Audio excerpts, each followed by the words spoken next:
we're back with another Mission Impossible episode review. We're almost done with Season 6. This time I'm reviewing Episode 21, which is called Casino. So this one starts, unsurprisingly, at the Aquarius Casino, where manager Oren Kerr is giving out instructions to his people. He gets word that syndicate representative Cameron wants a meeting at a secluded place where he's told that his accountant Simpson is actually an undercover cop who had stolen a microfilm with coded financial records. Cameron thinks that Kerr is getting soft, maybe a little lazy, but is assured that he has everything under control, and as a demonstration of sorts, Kerr shoots Simpson himself. Jim heads up to a lighthouse tower for instructions this time. The mission: finish Simpson's quest to find evidence that Kerr is mobbed up so that legislation can be passed to suppress his activity.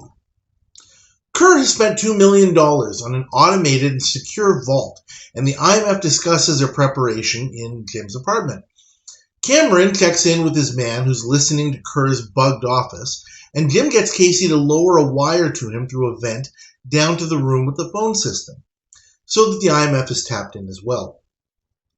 Willie comes to Kerr's office as a blackjack dealer named Sam Evans, who works for the organization, and Willie is able to give an impressive display of his skills in stacking the deck, and he's given a job. Barney is next in line to visit Kerr as Frederick Dawson from a Caribbean operation with whom Kerr wants to make a deal. Jim activates the IMF device so that Cameron hears that Kerr has already agreed to the deal. Barney shows Kerr a newspaper where he's gained unwanted notoriety and attention on his activity. And there's also a picture of Jim, who robbed a train many years ago, according to the article, and is now free on parole. Casey gets $200 in credit and plays for a while, but is picked up by Kerr's man Wicks and brought to the office for her rubber checks. And Kerr gives her 3 hours to make good on her claim that a friend of hers will cover the debt. Cameron, though, hears a completely different conversation about Casey's friend and doesn't really know what to make of it. Willie takes his shift at the blackjack table, while Casey and Jim visit Kerr's office. Jim pays the debt. Kerr recognizes Jim from his picture in the newspaper about the robbery. Jim claims he was framed, knows nothing about the robbery or the money from a decade ago. Kerr says, yeah, sure, everybody says that. Offers him $1,000 in credit because he likes a cut of his jib or whatever. And once he and Casey leave, Kerr figures that he's worth keeping around and keeping an eye on, as he clearly has friends who gave him some cash once he got out of prison, or he managed to find it some way, somehow. Cameron hears them setting up a deal, which sounds like Jim and Kerr are planning to steal the money from the vault. So he and his man predictably head up to their suite, where Jim manages to corral the two at gunpoint, tying them up and leaving them in the room. Barney drives into the casino with a delivery truck, which allows him access to the air intake vent, and he starts setting up some equipment. Jim and Casey return to the casino floor, and Wiley from the Attorney General's office stops by, casually, weird, to chat with Kerr, saying that if he ever has anything he wants to testify about or say to the authorities, he'll be glad to help him out. Okay. Jim and Casey lose big at Willie's table, to Kerr's delight. Jim angrily accuses Willie of unfair dealing. While he and Kerr argue and head to Kerr's office, Casey and Willie pull a switcheroo under the table and she heads away. Willie gives the box that he has to the vault clerk, and it gets put onto the automated conveyor belt. We see that it contains a camera, and Barney is able to move it by remote control, causing an explosion inside the vault of sorts. Barney rigs up a vacuum tube into the hole that's been created, sucking out the cash. Kerr demands that Jim pay for his gambling losses right away, or he'll call the cops and he'll go back to jail on a parole violation. Jim says he'll have the money in a couple of hours. Kerr says, yeah, that's fine. But of course, he and Wicks follow him and Casey. Willie alerts security that something strange is going on in room 311, where the IMF was stationed. And they rescue Cameron and his man, who find Jim's map with the ghost town of Sandsville circled. So they head to the vault and find it cleaned out. Cameron has a fairly good idea of what's going on. Jim and Casey get to an abandoned building in Sandsville, where Barney is waiting with the cash up in a hayloft. Barney heads out. Jim allows Kerr and Wicks to see him dipping into the bag of cash, which they, of course, take. Cameron is right behind them, taking the bag which he says contains the money stolen from the vault. Kerr tells him it's money from Jim's robbery from more than a decade ago.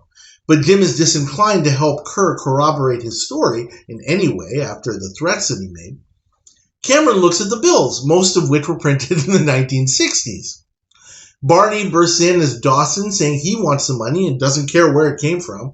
Kerr tells him that it was for Dawson's deal all along and tells Barney, yeah, we got a deal, buddy. Take care of the others, including even Wicks, who he leaves to Barney.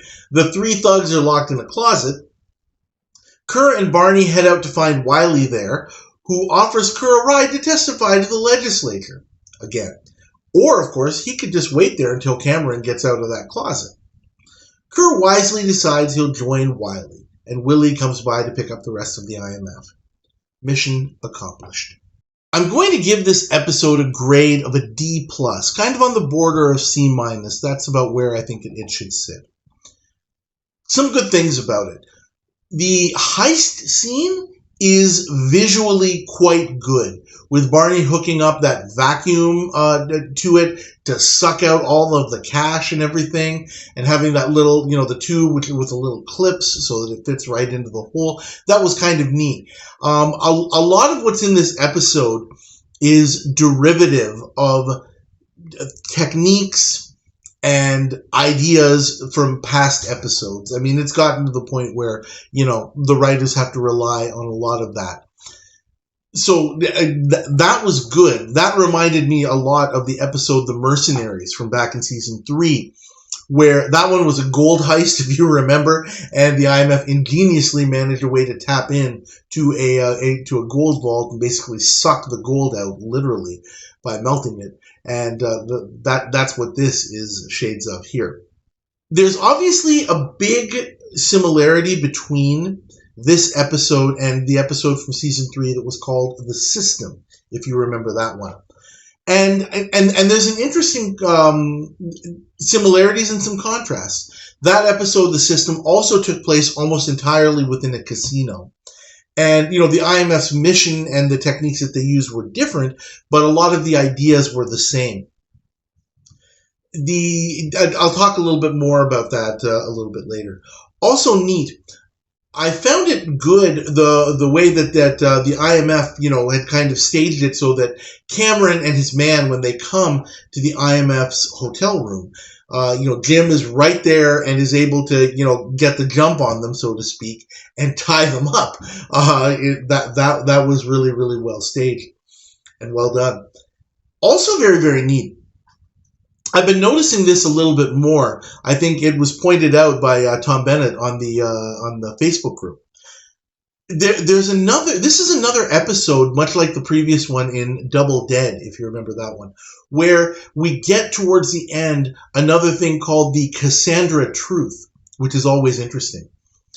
In the previous episode, if you remember, one of the targets, Rudy Blake, when he's really up against it, he says, oh my gosh, look, we're being set up, and this is just to make you look bad, Mr. Bolt, make us look bad in front of you, Mr. Bolt. And he was absolutely correct. Of course, it's too late to do anything about it. And interestingly here, towards the end, Cameron does exactly the same thing. He finds Kerr, he's got the money, and he says, this is the money that was just taken from the vault. Well, actually, it absolutely is. Oren Kerr doesn't know that. And obviously it didn't happen in a way that either of them could have or would have expected. But it's just kind of neat to me, and again, I'm noticing this more and more, when the bad guys are kind of, at a point where even when and if they realize what has actually happened here, they don't realize the extent of it, and they sure as heck can't do anything about it. So I found that to be pretty cool. Moving on to some of the stuff that wasn't so good. There's a good 2 minutes plus spent at the beginning of the episode in the apartment scene watching, the robotic arms in the vault moving around and kind of doing their thing to kind of give us a little bit of a taste of how it works. And I thought about that and I said, first of all, I don't feel it's a really, really great use of time. Now, in 1971 or 1972, when this video was aired, that was pretty rare. So it might have been pretty cool for audiences of that time to kind of watch, that kind of action, which is fine. Except that none of that really kind of matters in the episode. The IMF has their own box with their own robot. It really doesn't have anything to do with the mechanisms or anything that are inside the vault. It's pretty much independent. So I didn't think that was a really, really good use of time. I should mention, though, as kind of a counterpoint to that, just to kind of wrap up the good. The remote control robot itself was really, really impressive. I liked that. Like in the past, and again, we're harkening back to previous episodes.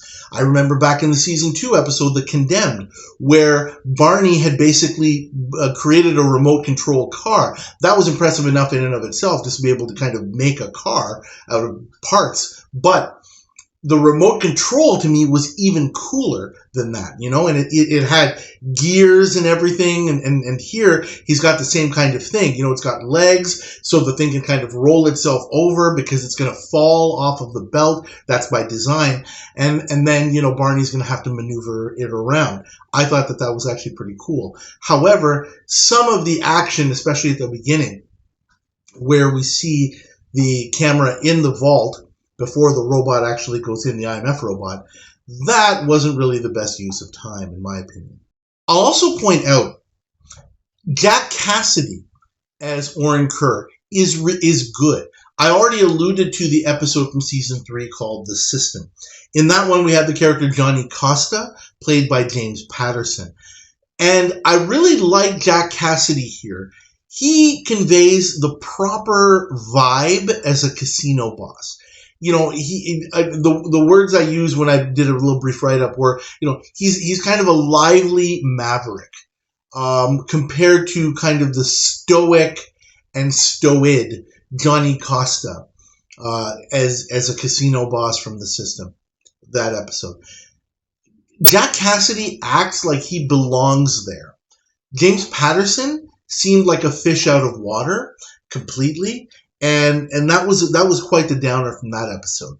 The teamwork and the misdirection of the mobsters is well carried out. It's a neat plan where they have this device so that there's a certain conversation happening in Orin Kerr's office, but the mobsters are hearing something else. That was a pretty neat technique. The reason I cannot give this episode a really good grade, D+, C- if I'm being generous, is that it is, from a story standpoint, it's so cookie cutter, and the degree of difficulty is almost nil. Despite Jack Cassidy making the most of it as Orin Kerr, and I really, really liked his performance, the story in and of itself is literally just the IMF leading the guys through the steps. So they are lame schmucks through and through. Kerr and Cameron both. Easily manipulated, not even really a challenge.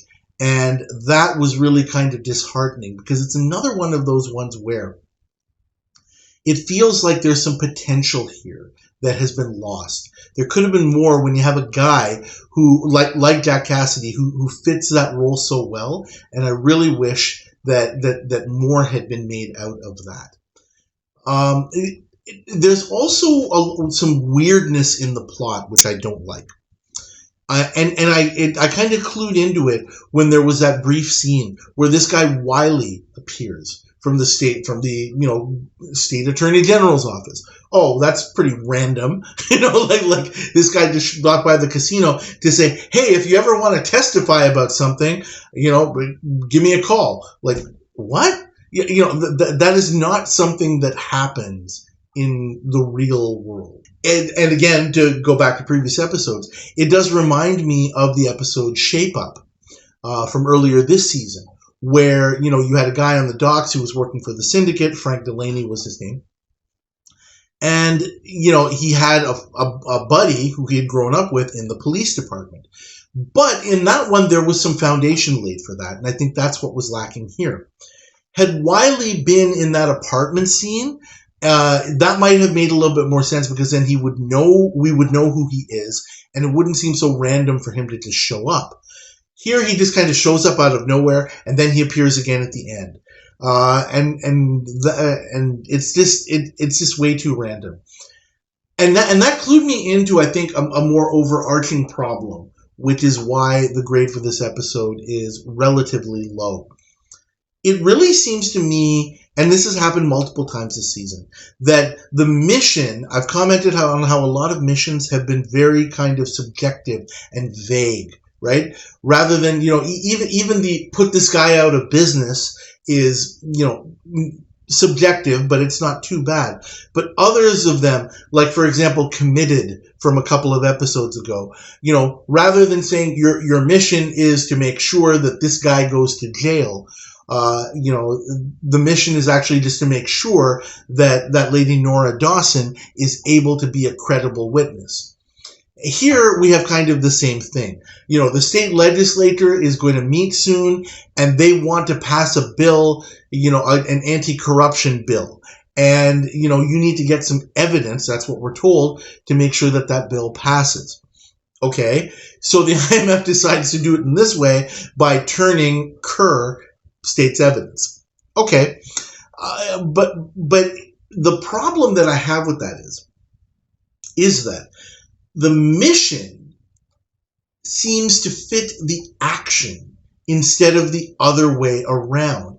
The action, generally speaking, should feel like the result of the mission that the IMF was given. And this one, it just seems so, contrived, shoehorned a little bit, especially with scenes like that, with this guy Wiley just kind of appearing out of nowhere. It's almost as though the script was written with the whole story being written, and then kind of at the end, everybody was like, oh my gosh, we have to have a mission tape. Well, let's just tailor it to our story and what we actually did. And it just seems very, very, I don't know if obvious is the right word here, but it's kind of blatant, where the mission fits the action rather than the other way around, rather than the action kind of developing based on what the mission is and what the end result of the mission is supposed to be. And that is kind of a symptom of the fact that when you have such a subjective mission, how do you really judge the results? Sometimes that can be difficult. This one is probably the most blatant one that I've ever seen. If I were to go back, I could probably find some more examples, but it has happened at least more than once in season 6, I think, where the mission was actually written, or the dialogue for the mission was actually written after the story itself was written. And it definitely seems that way, that it's just shoehorned to what actually happens in the end. That was problematic to me. So I think that's about what I have to say for this one. I do think I'll stick with my grade of D+, on that borderline with C-. Really depends on how much you value Dak Cassidy's performance, and it was really, really good. But again, by this point, when you get a story like this that provides no challenge to the IMF, I can't really be inclined to give it a really fantastic grade. And I'll stick with that. Thank you all, as always, for watching. Please like this episode video review. Please subscribe to the channel if you haven't already, and please leave your comments. Thank you again, and I will see you next time.